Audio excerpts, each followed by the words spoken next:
ओम श्री साईराम. विद्यावाहिनी. प्रकरण 3. आधुनिक शिक्षण प्रणाली. शिक्षण व्यवस्थेतील समस्या. आजची शिक्षण प्रणाली अत्यंत खर्चिक आणि विस्तृत असूनही तिने नैतिक शिक्षणाकडे पूर्णपणे दुर्लक्ष केलं आहे. पूर्वीच्या काळात जेव्हा विद्यार्थी गुरुकुलात शिक्षण घेत असत तेव्हा त्यांना योग्य आचरण, आध्यात्मिक उन्नती आणि नैतिक वर्तन यांचं शिक्षण दिलं जात असे. विद्यार्थ्यांना नम्रता, इंद्रिय निग्रह, सद्गुण आणि शिस्त या गुणांनी युक्त जीवन जगण्याचं प्रशिक्षण दिलं जात असे. आता मात्र विद्यार्थ्यांमध्ये या गुणांचा लवलेशही दिसत नाही. विद्यार्थ्यांना इंद्रिय निग्रह म्हणजे काय हेच माहीत नाही. लहानपणापासूनच ते मनात आलेली प्रत्येक इच्छा पुरवतात आणि मनाच्या लहरीनुसार वागण्यात आनंद मानतात. इंद्रियांचं मुक्तपणे खेळणं त्यांना आनंददायी वाटतं आणि भौतिकतावादावरच त्यांचा विश्वास असतो.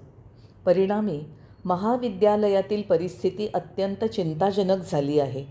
कोलकाता विद्यापीठातील आरोग्य विभाग प्रमुखांना असं आढळून आलं आहे की 100 विद्यार्थ्यांपैकी 80 विद्यार्थ्यांचं आरोग्य बिघडलेलं आहे. मुंबईतील स्थिती तर त्याहूनही वाईट आहे. तिथे 100 पैकी 90 विद्यार्थ्यांचं आरोग्य बिघडलेलं आहे.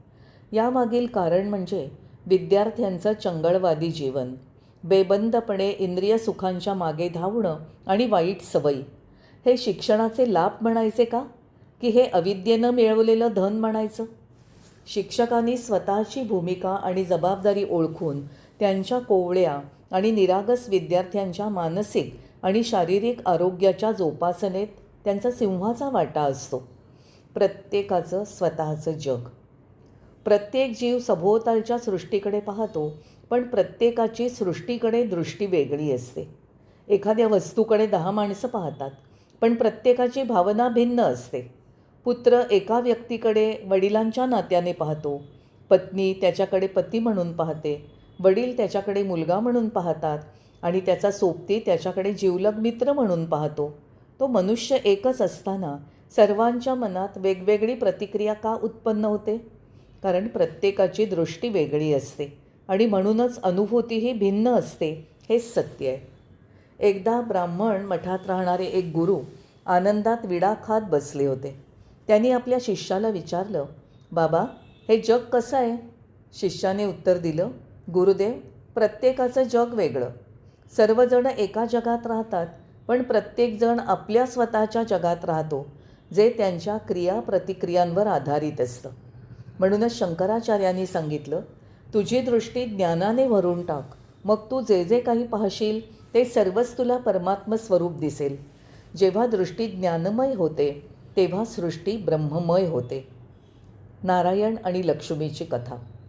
आजच्या शिक्षणाच्या शब्दकोशात धन हाच धर्म झाला आहे. धनसंचयाचा पाठपुरावा करणं हाच योग्य मार्ग समजला जातो. प्रत्येक कर्माचं उद्दिष्ट संपत्ती मिळवणं हेच झालं आहे. धनसंपन्नता म्हणजे सर्वोच्च प्रतिष्ठेची प्राप्ती अशीच धारणा झाली आहे. धन अर्जित करण्यापेक्षा इतर कोणताही आदर्श आज लोकांना आकर्षित करत नाही. उदाहरण म्हणून एक छोटीशी कथा. नारायण म्हणजे परमेश्वर हा 16 कलांनी युक्त प्रकटरूप आहेत, तथापि ते अदृश्य अंतस्थ तत्व आहे. त्याचप्रमाणे भौतिक नारायण म्हणजे रुपया, त्यालाही 16 आण्यांचं रूप असतं. जेव्हा माणसं या रूपाला दृश्यमान देव म्हणून पूजतात तेव्हा खऱ्या नारायणापर्यंत ते पोचू शकत नाहीत. यामुळे होणारं अपरिमित नुकसान किती जण ओळखतात? फारच थोडे. एकदा एका संभाषणादरम्यान श्री लक्ष्मी, श्री नारायणाची दिव्य सहचारिणी आणि धनाची अधिष्ठात्री देवी नारायणाला विनोदाने म्हणाली, स्वामी, संपूर्ण जग माझं स्तुती करतं, परंतु 100रातच काय, पण 10 लाखातही एकसुद्धा मनुष्य नाही जो तुमची भक्ती करतो. असं म्हणून लक्ष्मीने लोकांच्या प्रामाणिकपणाची कसोटी घेण्याची एक योजना मांडली. ती म्हणाली, स्वामी, चला आपण प्रत्यक्ष भूतलावर जाऊनच सत्य जाणून घेऊया. नारायणाने ते मान्य केलं. त्यांनी एका महान पंडिताचं रूप धारण केलं. हातात सोन्याचं कडं घालून, जे ज्ञानाच्या क्षेत्रातील मान्यवर संस्थेकडून मिळालेल्या मानसन्मानाचं प्रतीक होतं. त्यांच्या गळ्यात रुद्राक्षांची माळ होती, कपाळावर पवित्र भस्माचे पट्टे होते. पृथ्वीवर एक प्रभावशाली विद्वान म्हणून प्रगट होऊन त्यांनी गावागावात जाऊन त्यांच्या ओघवत्या वाणीतील प्रवचनांनी लोकांना मंत्रमुग्ध केलं. त्यांचे तेजस्वी व्यक्तिमत्व आणि गहन विद्वत्ता लोकांना आकर्षित करत होती. हजारो लोक त्यांचं प्रवचन ऐकण्यासाठी त्यांच्या मागे येत होती. ब्राह्मणांनी त्यांना त्यांच्या वसाहतीत आमंत्रित केलं आणि त्यांचा मानसन्मान केला आणि त्यांचं आगमन एखाद्या उत्सवासारखं सर्वांना भोजन देऊन साजरं केलं. ज्यावेळी नारायणांना असं सन्मानित केलं जात होतं त्याचवेळी लक्ष्मी पृथ्वीवर महान योगिनीच्या रूपात प्रगट झाली. तीही गावागावात जाऊन लोकांना आत्मज्ञानाविषयी शिक्षित करत होती. तिचे हृदयाला भिडणारं प्रवचन ऐकण्यासाठी महिलांचे जथेच्या जथे येत होते. त्या तिला त्यांच्या घरी यायला आमंत्रित करून भोजन द्यायला उत्सुक होत्या. पण काही प्रतिज्ञा आणि नियमांमुळे ती त्यांची प्रार्थना स्वीकारू शकत नसल्याचे लक्ष्मीने त्यांना सांगितलं. जी ताटं वाट्या घरात अगोदर वापरली आहेत त्यामध्ये ती भोजन करू शकत नसल्याने ती स्वतःचं ताटवाटी घेऊन येईल असं तिने त्यांना सांगितलं. महिलांनी तिची अट मान्य केली. तिच्या कोणत्याही अटीचा आदर करायला त्या तयार होत्या. प्रत्येक स्त्रीने तिला घरी येण्यासाठी आमंत्रित केलं. पहिल्या दिवशी ती जेवणासाठी एका घरात गेली आणि आपल्या पिशवीमधून सोन्याचं ताट आणि काही वाट्या आणि पाणी पिण्याचा पेला काढून विविध पदार्थ वाढून घेण्यासाठी समोर मांडल्या. भोजन केलं. भोजन झाल्यावर त्या सर्व वस्तू यजमानासाठी ती तिथेच सोडून गेली, कारण प्रत्येक दिवसासाठी तिच्याकडे सोन्याचं ताट, वाट्या आणि पेल्याचा नवीन संच असल्याचं तिने सांगितलं. ती वार्ता वाऱ्यासारखी सर्वत्र पसरली. नारायण ज्या गावांमध्ये आपलं आनंददायी प्रवचन देत होते त्या गावामध्येही त्या स्त्री संन्यासिनीच्या अद्भुत दानकृत्याची वार्ता पसरली. त्या प्रसिद्ध विद्वानाच्या निष्ठावान ब्राह्मण भक्तांनीही त्या स्त्री योगिनीला आपल्या घरी भोजनासाठी आमंत्रण देण्यासाठी धाव घेतली. पण तिने त्यांना सांगितलं की त्यांच्या वसाहतीतील त्या पंडिताला आधी हाकलून द्यावं. तो जोवर त्या गावात राहतो तोवर ती तिथे पाऊल ठेवणार नाही. ती तिच्या निर्णयावर ठाम होती. सोन्याच्या लोभाने अंध झालेल्या त्या ब्राह्मणाने, ज्याची ते इतके दिवस भक्तिभावाने स्तुती करत होते, ज्याला पूज्य मानत होते, त्या पंडिताला गाव सोडून जायला भाग पाडलं.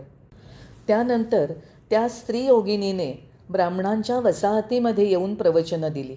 तिच्या सन्मानार्थ आयोजित केलेल्या भोजनांचा तिने आस्वाद घेतला आणि प्रत्येक यजमानाला सुवर्णपात्र दिली. अशा रीतीने तिने ज्या ज्या गावांमध्ये तो पंडित मान सन्मान मिळवण्यासाठी गेला त्या त्या गावांमधून त्याला हद्दपार करवलं आणि स्वतः लोकांच्या पूजेला पात्र ठरली.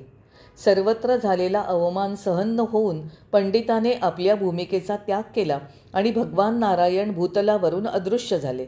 हे समजल्यावर त्या स्त्री संन्यासिनीनेही आपली भूमिका सोडली आणि आपलं खरं स्वरूप धारण करून तिनेही वैकुंठ गमन केलं. दोघांचं संभाषण सुरू असताना ती म्हणाली, प्रभो, आता तुम्हीच सांगा, आपण काय जाणलत? आपल्या दोघात भूतलावर कोणाला अधिक सन्मान आणि भक्ती प्राप्त झाली? तिच्या प्रश्नावर नारायण हसून म्हणाले, होय, तू म्हणालीस तेच खरं आहे. आजही शिक्षण आणि ज्ञान विक्रीसाठी उपलब्ध झालं आहे. पैसा सर्वस्व झाला आहे. सुशिक्षित लोक धनाच्या शोधात भटक्या लोकांसारखे आपल्या मातृभूमीला सोडून परदेशात निघून जात आहेत. हे योग्य शिक्षणाचे लक्षण आहे का? जय साईराम.